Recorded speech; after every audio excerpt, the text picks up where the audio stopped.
Hello friends, welcome to SSC coaching centre. दोस्तों, आज मैं आपके लिए लाभ हानि के क्वेश्चन लेकर के आया हूं। पूरा वीडियो आप देखिएगा जिससे कि लाभ हानि के जो सवाल हैं आपको आसानी से समझ में आ सकें। तो चलिए स्टार्ट करते हैं। पहला सवाल है आपका, एक वस्तु को 536 रुपये में बेचने पर होने वाला लाभ उस वस्तु को 426 रुपये में बेचने वाले होने वाली हानि के बराबर है। उस वस्तु का क्रय मूल्य कितना है? अगर मैं 536 रुपये में बेचूंगा तो जो मुझे लाभ होगा 426 में बेचने पर उतना ही हानि हो जी। यानी कि मैं मान लो 536 में बेच रहा हूं तो 100 रुपए का लाभ है और 426 में बेचूंगा तो 100 का ही नुकसान होगा। लाभ और हानि मेरे पास बराबर है। ऐसा सवाल कभी भी हो तो उसमें आपको करना क्या है कि दोनों को जोड़ के 2 से डिवाइड कर देना है बस। 536 प्लस 426 दोनों को जोड़ के आपको 2 से डिवाइड कर देना होगा। 6 और 6 12 का 2 हासिल लगा 1, 3 और 4 5 और हासिल का 1 6, 5 और 4 9, 962 हो गया। इसको क्या करना है? 2 से डिवाइड। चलिए, 2 चौको 8, 1 बचेगा 16, 2 अट्ठे 16, 2 1 कम 2, 481 बार में कट गया। बस यही है आंसर। आपको ज्यादा मेहनत इस सवाल में नहीं करवाऊंगा मैं, जो आसान तरीका है वही बताऊंगा। 481 आंसर हो गया, सी ऑप्शन। फिर से एक बार बताता हूं कि कोई सवाल ऐसा हो जिसमें हानि और लाभ बराबर हो। ठीक है, आपने 536 में बेचा तो मान लो 50 रुपए का लाभ हो गया और 426 में बेचा तो 50 का ही नुकसान हो गया। तो हानि और नुकसान, लाभ और दोनों बराबर है ना। तो ऐसा सवाल कभी भी है, दोनों रुपया को जोड़ के 2 से डिवाइड कर दो, बस इतना काम करना होगा। अब देखते हैं अगला सवाल। अगला प्रश्न है, 24 पेंसिल का क्रय मूल्य 15 पेंसिल के विक्रय मूल्य के बराबर है, तो विक्रेता का लाभ प्रतिशत क्या है? देखिएगा, 24 पेंसिल का क्रय मूल्य, क्रय मूल्य मतलब कॉस्ट प्राइस, 15 पेंसिल के विक्रय मूल्य, विक्रय मूल्य मतलब सेलिंग प्राइस कि क्या है? बराबर है। बराबर है तो बराबर ले लो। विक्रेता का लाभ प्रतिशत क्या है? देखिएगा, इधर क्या है? कॉस्ट प्राइस है। जब मैं सेलिंग प्राइस को बराबर के इधर लाऊंगा तो कॉस्ट प्राइस के बटे में सेलिंग प्राइस आ जाएगा। जब सेलिंग प्राइस इधर आ गया तो इधर बचा क्या? 15। ठीक है, अब मैं 24 को इधर लेके जाऊंगा तो 15 के बटे में 24 आ जाएगा। अब सही वैल्यू पता लगी है, यानी कि कॉस्ट प्राइस 15 रुपए है और सेलिंग प्राइस 24 रुपए है। अब 15 रुपए की चीज को आप बेचोगे 24 रुपए में तो आपको फायदा होगा 9 रुपए का। फायदा होगा 9 रुपए का। फायदा निकालो चाहे नुकसान, हमेशा कॉस्ट प्राइस पे निकलता है। कॉस्ट प्राइस आपका 15 है और प्रतिशत के लिए क्या करोगे? आप 100 से गुना कर दोगे। बस इतना है ये सवाल। 5 से कटेगा 3 बार में, 5 से कटेगा ये 20 बार में। ठीक है, 3 से कटेगा 9 3 बार में और 3 का गुना 20 से हो जाएगा तो 20 दिया 60। 60% का फायदा होगा भाई। लाभ प्रतिशत क्या होगा? 60%, यानी कि सी ऑप्शन हो जाएगा प्रश्न का बिल्कुल सही जवाब। अब देखते हैं अगला सवाल।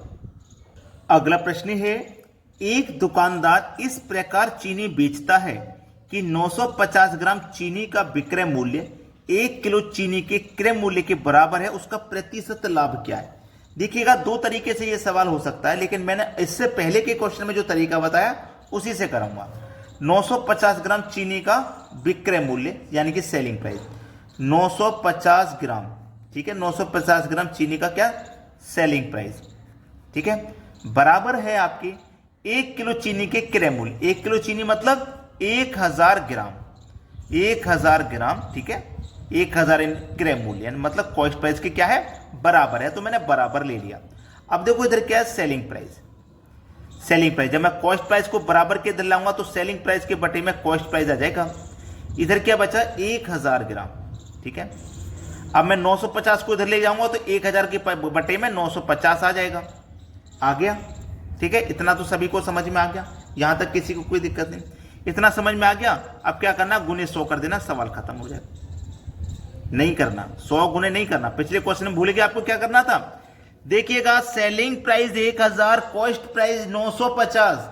अब 950 की चीज को 1000 में बेचोगे तो कितने का फायदा? 50 का। बहुत से बच्चे क्या कर देते हैं, यहाँ पे गुने 100 कर देते हैं। और मैं बार बार चिल्ला रहा हूं, इससे पहले के क्वेश्चन में जो तरीका बताया वही लगाना है। ठीक है, 50 हो गया। कितने पे?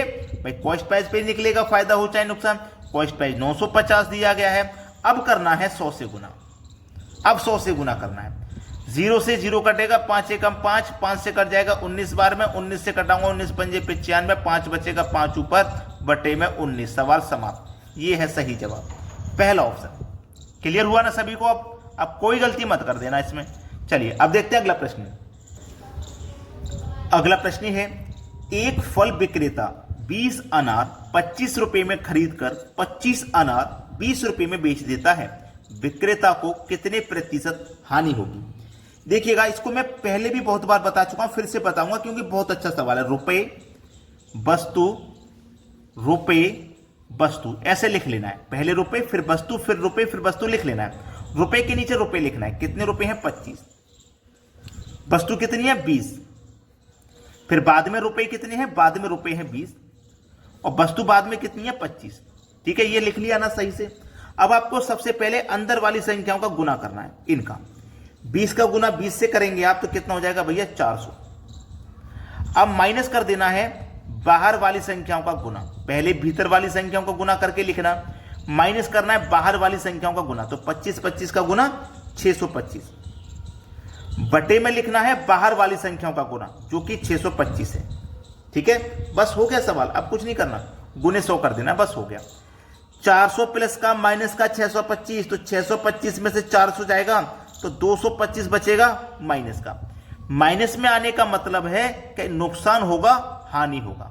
ठीक है, बटे में कितना है? 625, गुने कितना है? 100 है। बस यही सवाल है, हो गया आपका आंसर। चलिए इसको हम क्या करेंगे? कटा लेंगे। 25 से मैं इसको अगर कटाता हूं तो ये 9 बार में कटेगा और 25 से इसको अगर मैं कटाता हूं तो ये 25 बार में कटेगा और 25 से 100 को कटाता हूं 4 बार में कटेगा। 9 का गुना 4 से करता हूं तो 36% सही जवाब है। सही जवाब है 36%, सी ऑप्शन आपका। अब देखते हैं अगला सवाल।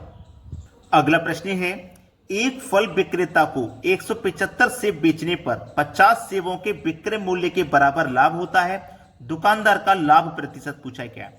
अब यहां पे क्या है? दोनों जगह विक्रय मूल्य, देखो यहां पे भी बेच रहे हैं और यहां पे भी बिक रहे हैं, दोनों जगह बिक रहे हैं, यानी कि दोनों जगह सेलिंग प्राइस है। ये भी सेलिंग प्राइस और ये भी सेलिंग प्राइस, दोनों क्या है? बराबर। बराबर बोला है ना, तो बराबर।